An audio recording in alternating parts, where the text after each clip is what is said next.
La fuente de la vida. Un viaje a través de los siglos y la historia de la humanidad.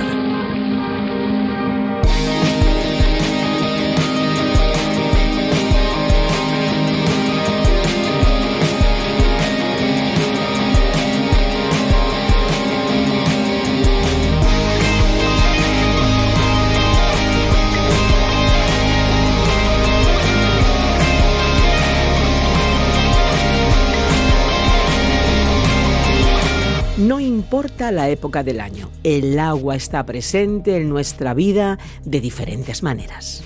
Cuando hace frío, un té o café calentito nos alegra el día. En la época de calor, un vaso de agua fresca o darse un chapuzón es de lo más refrescante. No importa el momento del año, el agua nos acompaña hidratándonos y regulando la temperatura de nuestro cuerpo. Y damos la bienvenida una vez más a La Fuente de la Vida, un viaje radiofónico singular, especial, donde ofrecemos el mejor mensaje que podrías oír, que hay una fuente de agua viva que Dios nos ofrece y que podemos descubrirlo y experimentarlo a través de su palabra, la Biblia. Aquí estamos, Esperanza Suárez y Fernando Díaz Sarmiento, para acompañarte en esta media hora emocionante en la que aprenderemos más sobre el libro de los libros, celebrando de manera especial tantos años que llevamos estudiándolo juntos. La Fuente de la Vida es un programa creado por el teólogo John Vernon Magee, traducido y adaptado y locutado por el profesor de Biblia Virgilio Bagnoni, a quien relevó Benjamín Martín en la locución para completar toda la serie de estudios bíblicos. Y este es un episodio especial en el que, como los anteriores, recordaremos un pasaje clave de la Biblia donde estudiamos al detalle un mensaje de suma importancia para ti y para mí. Una buena noticia transformadora que ha alcanzado la vida de muchas personas y que ha impactado también la vida de muchos oyentes como todos los que nos escuchan ahora. A través de emisoras de radio e internet de toda España y de América Latina, así como en múltiples plataformas digitales como Escuela Bíblica, RTM 360 y otras más, el programa, podemos decir, ha llegado a oídos de miles y miles de personas. En La Fuente de la Vida hablamos de un manantial de aguas que nos transforman. Jesús nos produce un agua que quita la sed espiritual y nos da vida eterna. Y es que Jesús es el Hijo de Dios, aquel que murió en la cruz para perdonarnos de nuestros pecados y reconciliarnos con Dios. Precisamente cada una de estas cuestiones ha sido el énfasis de los 3 estudios bíblicos que hemos recuperado de nuestro recorrido de más de 1300 episodios sobre el libro de los libros. Y ahora, en este cuarto episodio especial, vamos a abordar el capítulo 4 de la primera carta de Juan para conocer los detalles acerca de la importancia del amor, la esencia de Dios, el fruto del Espíritu, el mandamiento de Jesús. Aprendamos ahora la importancia de poner en práctica el amor. Vamos a escuchar la exposición bíblica sobre este asunto presentada por Benjamín Martín. La Fuente de la Vida. Primera de Juan, capítulo 4, versículos 12 al 21. Continuamos hoy, amigo oyente, nuestro recorrido por la primera epístola del apóstol Juan y reanudamos nuestro estudio en el capítulo 4. El versículo 11 nos había presentado el supremo ejemplo del amor de Dios con estas palabras: Amados, si Dios así nos ha amado, también debemos amarnos unos a otros. El Señor Jesucristo pudo decir, aún desde la cruz: Padre, perdónalos porque no saben lo que hacen. Lucas 23, verso 34. Esteban, el primer mártir de la Iglesia, en el momento de su muerte dijo lo mismo. ¿Puede usted perdonar de esa misma forma? ¿Puede usted perdonar a aquellos que le han herido, que le han hecho daño y que profesan ser hijos de Dios? Y si ellos no pueden corresponder a este amor, entonces hay serias dudas de que sean hijos de Dios. Esa es la verdadera prueba, la prueba de fuego. Y duele un poco, ¿no es cierto? No solemos escuchar esta clase de enseñanza en cursillos sobre la vida cristiana y nuestra vida de relación. Juan nos dio la base fundamental de todo este asunto. ¿Ama usted a Dios? ¿Y ama usted a otros creyentes? Ahora, El versículo 12 de este capítulo 4 de la primera epístola del apóstol Juan nos dice: Nadie ha visto jamás a Dios. Si nos amamos unos a otros, Dios permanece en nosotros y su amor se ha perfeccionado en nosotros. Consideremos la frase «nadie ha visto jamás a Dios». Algunos ponen en duda esta declaración, señalando ejemplos bíblicos de aquellos que afirman haber visto a Dios. Por supuesto, Adán fue el primero que lo vio. Después tenemos el caso de Moisés, que habló con Dios cara a cara, cuando estaba escondido en la hendidura de una roca, cuando Dios pasó por allí. También el profeta Isaías dijo en el capítulo 6, versículo 1 de su profecía: «Yo vi al Señor sentado sobre un trono alto y sublime». También encontramos que Ezequiel tuvo visiones de Dios y que el Señor se apareció a Daniel y a otros. Sin embargo, también podemos leer que Juan dijo en su propio Evangelio, en el capítulo 1, versículo 18, «A Dios nadie le vio jamás. El unigénito Hijo que está en el seno del Padre, Él le ha dado a conocer». Es decir, que Él lo explicó, lo interpretó ante los seres humanos. Cuando Dios apareció ante personas en el Antiguo Testamento, ellos no vieron a Dios, porque Él es un espíritu. Y esa es la forma en que le adoramos. Aquellas personas vieron lo que se conoce como una teofanía, es decir, que Dios se manifestó de alguna manera ante tales personas, pero Él no se reveló a sí mismo en toda su plenitud. Por eso, Juan dijo en su epístola, incluso después de que el Señor Jesús había regresado al cielo, nadie ha visto jamás a Dios. Y en su Evangelio, en el capítulo 14 y verso 9, vemos que el Señor le dijo a Felipe: «El que me ha visto a mí, ha visto al Padre». Pero, ¿cómo le vieron ellos? Pues le vieron como cubierto con un velo, en un cuerpo humano, hasta tal punto que las multitudes no lo reconocieron.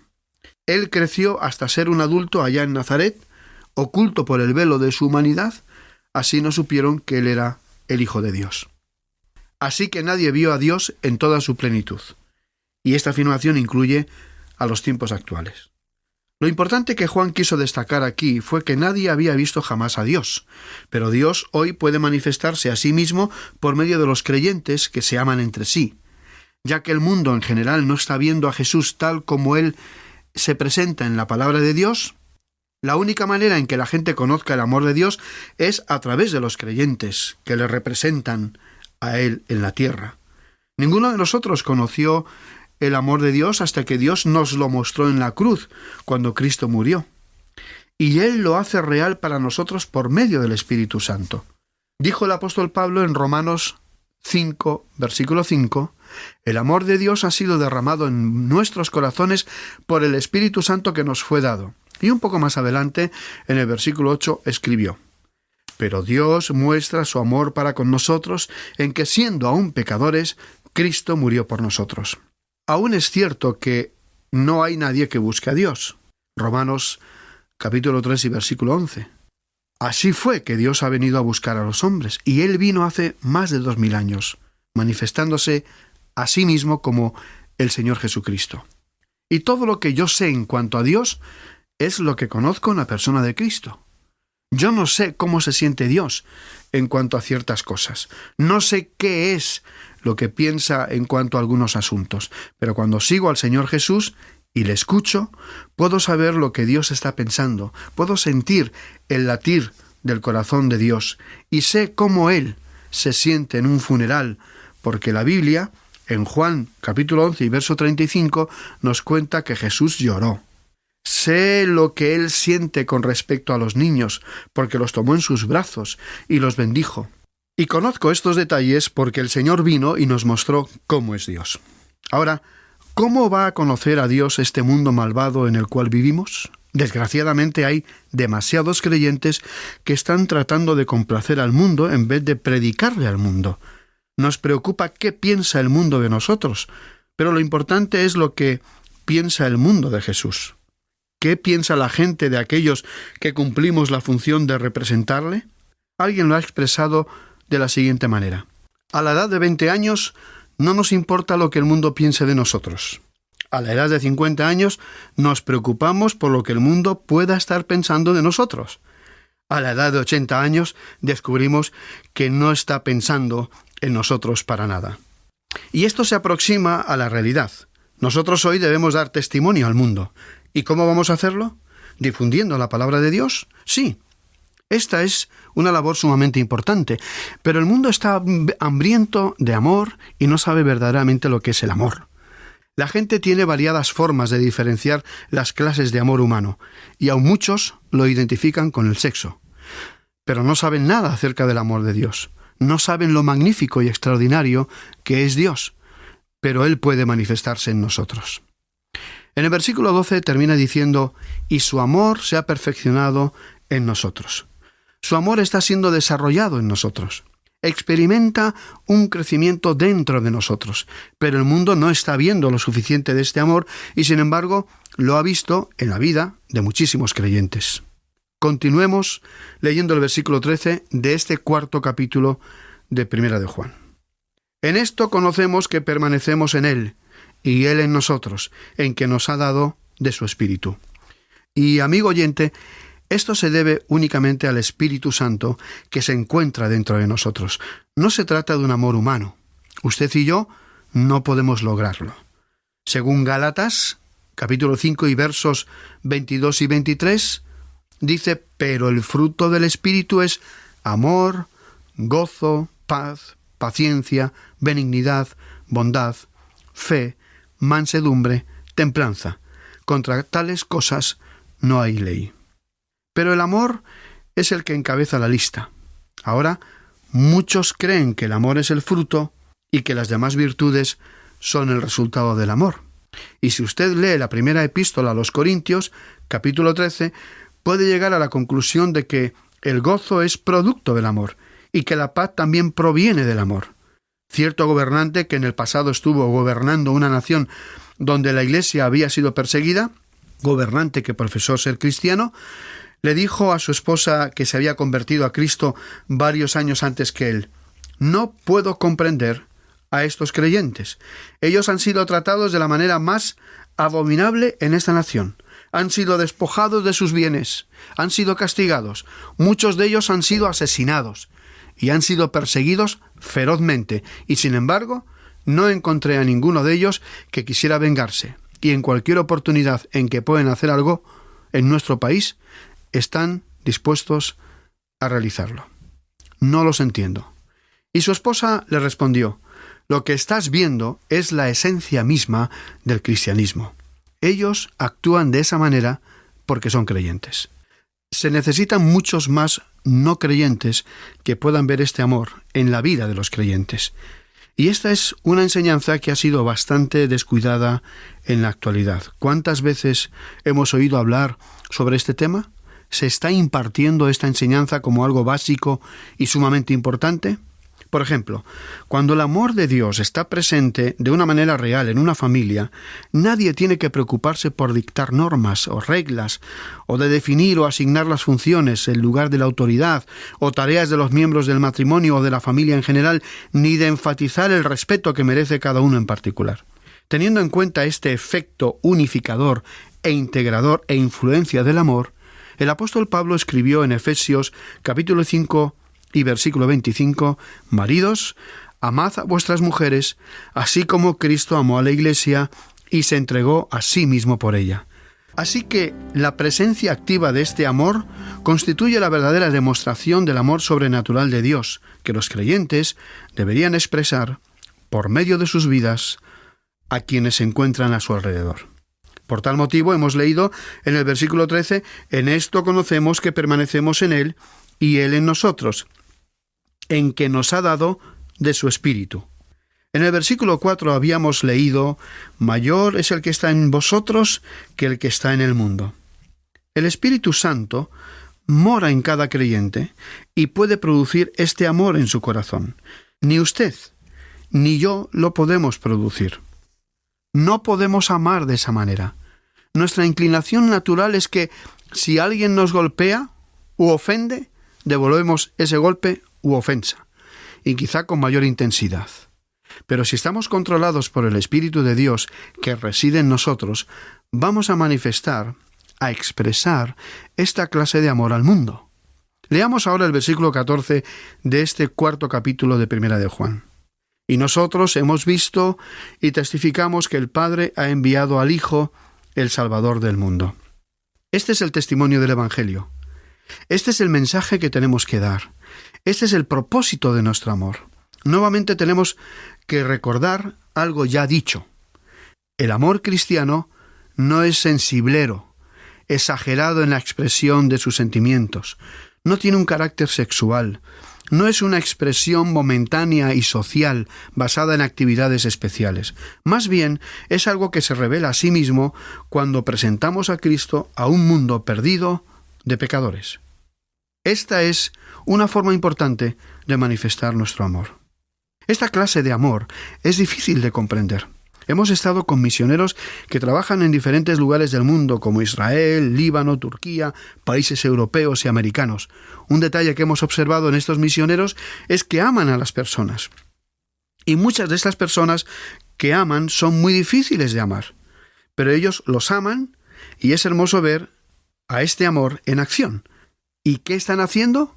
Están exponiendo el Evangelio a esos pueblos, y esa es una tarea que Dios les ha mandado a realizar. Cuando llegaron a sus respectivos lugares de misión, algunos quizá no sintieron especialmente amor por esa gente, pero después de haber estado sirviéndoles por un tiempo, tienen que llegar a amarlos, o simplemente no podrían ser hijos de Dios. Continuamos leyendo el versículo 15 de este 4º capítulo de Primera de Juan. Todo aquel que confiesa que Jesús es el Hijo de Dios, Dios permanece en él y él en Dios. Este es solo el comienzo. Nadie puede minimizar la importancia del nacimiento virginal del Señor Jesús. Y el Evangelio consiste en proclamar el siguiente mensaje, según 1 Corintios 15, versículos 3 y 4. Primeramente, os he enseñado lo que asimismo recibí, que Cristo murió por nuestros pecados, conforme a las Escrituras, que fue sepultado y que resucitó al tercer día, conforme a las Escrituras. Estimado oyente, si Él no fue quien dijo ser, su muerte y resurrección carecen absolutamente de sentido. En realidad, Él no resucitó de los muertos, sino fue quien dijo ser. Pero toda la evidencia está del lado de que Él sí resucitó de los muertos. Así que Él realmente fue quien dijo ser, porque los hechos milagrosos de su vida comenzaron con el nacimiento milagroso, al nacer de la Virgen María, y culminando con su resurrección y ascensión. Destacamos la frase Jesús es el Hijo de Dios, Dios permanece en Él y Él en Dios.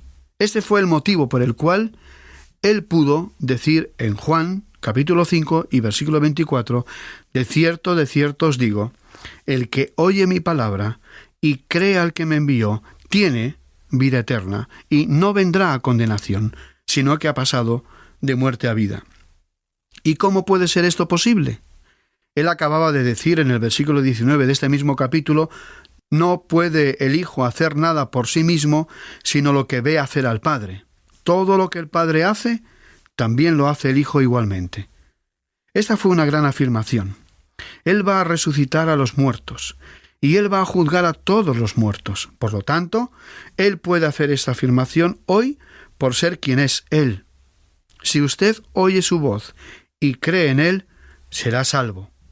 Leamos ahora el versículo 16 de este 4º capítulo de Primera de Juan.